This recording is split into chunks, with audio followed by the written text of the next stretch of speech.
Now I invite to the lectern our past President Beverly Ghent-Skrzynski and our 2018-19 District 6630 Governor-elect. Beverly.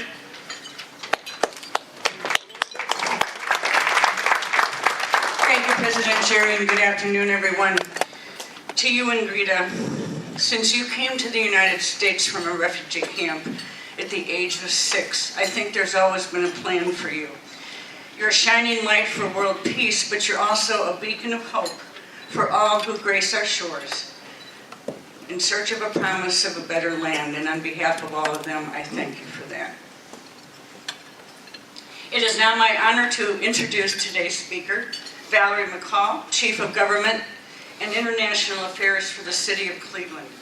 Valarie is certainly no stranger to the Rotary Club of Cleveland, and a perfect choice to speak on a day when we're honoring one of our own. She's a champion of our programs and activities, and without her support, we wouldn't have brought the Tall Ships Festivals here to Cleveland in 2010 and 2013. As you have heard, she was a recipient of the 2008 International Service Award for her tireless efforts in the international arena. She was instrumental in helping to bring the Republican National Convention to our great city in 2016. Since her appointment by Mayor Jackson, Valarie has been at the forefront of so many projects that serve to improve the lives of the people. A native Clevelander, her record of community and civic involvement is extensive, and she received her bachelor's degree in social work from Cleveland State University and a master's in public administration from the university's Levin College of Public and Urban Affairs. Ladies and gentlemen, please join me in a warm Rotary welcome for Valarie McCall.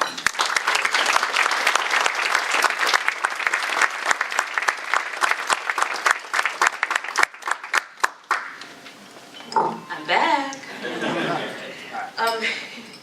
I'm not going to be before you long because I know this is not about me speaking. Today is Ingrita's day.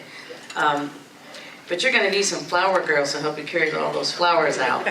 But we all know there's a saying that you want to give people their flowers when you can still appreciate them. And this is just, I think, a small token of appreciation to show just how much you mean to everyone. And your footprint and your fingerprints are all over this community and states. Again, thank you. Congratulations.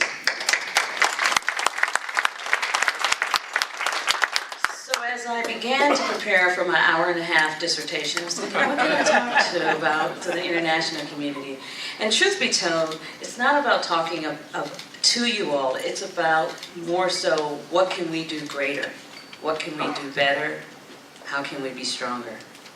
As you all know, Mayor Jackson, who I've had the honor of working for and working with since the first day I started at the City of Cleveland, which was August 9th, 1999. I know, I was 2. And to be able to be at the forefront with somebody who cares so much, who personally takes every decision that we make in the City of Cleveland seriously, it's an honor, quite honestly. I'm joined today by 2 of my team members, Tracy Anderson and Leah Short, and I really wanted them to be here because this is community right here. We are a city, as we are a nation, built by immigrants and refugees, and as we stand in the space in which we are in today, and we look at the national agenda, and we know what's going on, it is even more important that we stay strong, that we stay together, that we honor our partnerships, and that we make sure that we are all in this together. I don't think we've seen, I have not seen a time like this. I hear people talk about eras, right? The Kennedy eras or other eras, or Reagan eras. But to be in the middle of a different era where we really have to be cognizant. We really have to be diligent. We really have to pay attention. I think I watch CNN and MSNBC and Fox News. Yes, I do watch Fox. More now than ever before. Because that is our reality. And if you think about the conversation, internationalism is driving the discussion. You know, Alex Lackey, most of you know Alex, who works for us at the City of Cleveland, had an interesting thing happen to him a couple weeks ago. And he would probably get me for sharing these, but I'm going to share this. He had a friend who called on the phone. Someone of a friend called and said, hey, your number, you work for the City of Cleveland, your friend needs help. His friend works for ArcelorMittal, the steel company here, and was traveling. And was traveling like I travel all the time, through security, at the gate, waiting to board a plane. Flying through Texas, I believe. And the company made a little minor mistake with her visa. I hadn't heard of this, so this was shocking to me. At the gate, ready to board, you're sitting there waiting for them to call your number to line up. I guess ICE was walking through checking people's papers.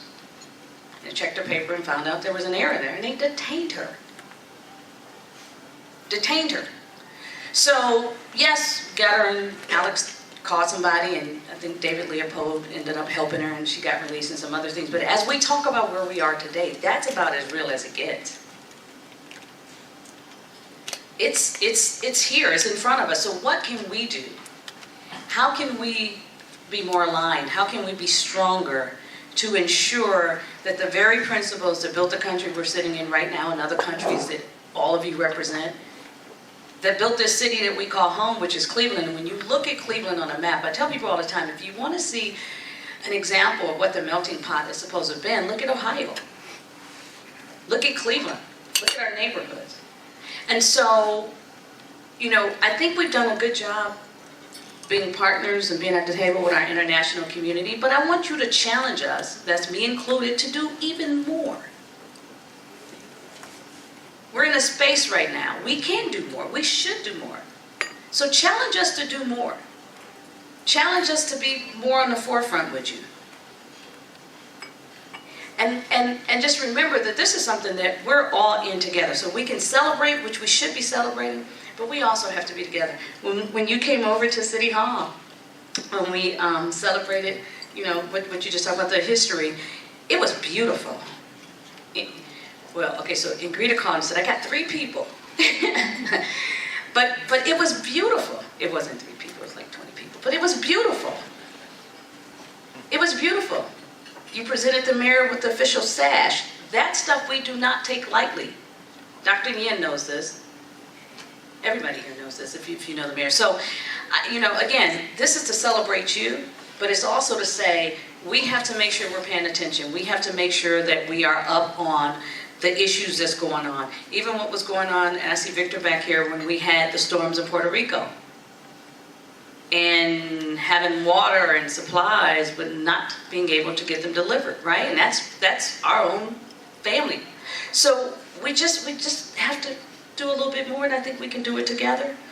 And I think it's our time to do it together. So again, I could go on and on. I'm probably shortening the program. I don't know if you want me to take any questions. Probably not. Okay, he said I can take some questions. I don't mind taking a couple questions, but I don't want to take away from the purpose why we're here, which is to honor and greet her. So if it's okay, I will take a couple questions. Wow, no questions. Great, thanks. Thank you. Not coming down to play. So what's the big challenge in City Hall for an upcoming year? I don't think it's a challenge per se. The mayor announced a lot of initiatives, and I can only say so much because I can't give away the goodies that's coming out. But as you know, the mayor's been, you look over his terms, things we've done, now we're strictly into implementation. And so we've got some great neighborhood initiatives that's going on that is actually coming to the forefront. But we're also making sure that we do some policy things that are sustainable, regardless of who's in the office, who sits in the chair of the mayor.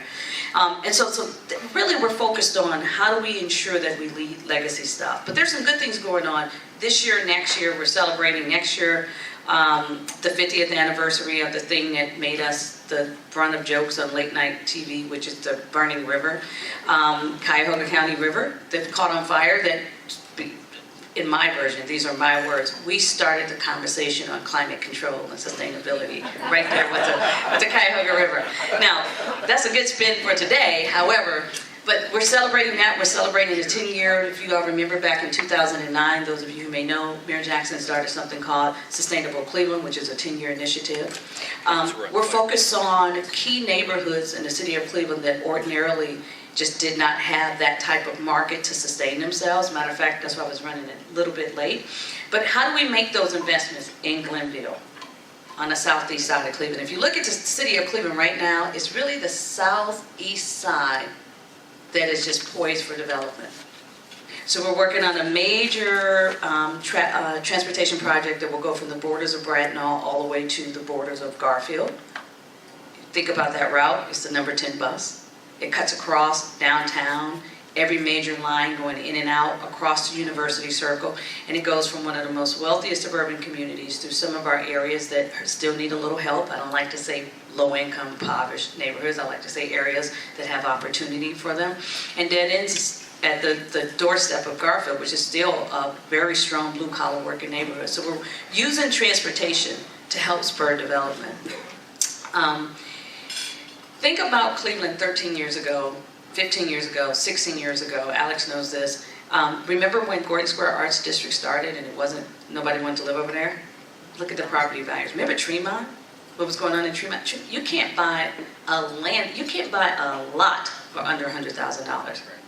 So for some people, they would say, well, that's bad, you're outpricing the market. But no, we have to have those kind of price points to create a sustainable city. So we're doing those things, and those are the kind of things we're focused on. And keeping you happy, of course. Just you. I'm Joe Meisner with ICC WIN. One of the programs that we have heard about before is the Sister Cities program, which is supposed to link up cities like Cleveland with other cities internationally around the world. Does this program have much value, and how is it being implemented in Cleveland? So the short answer is, first of all, great question. It has a lot of great value. I practice them every That's night. very good. The city of Cleveland has 21 sister cities. And at each space and time when they were created for a reason. And so on the surface, I would say probably about a little over a third are extremely active. French American Chamber of Commerce is one. We're celebrating something we've been planning, celebrating the 10th anniversary of the sister city with Rouen, France.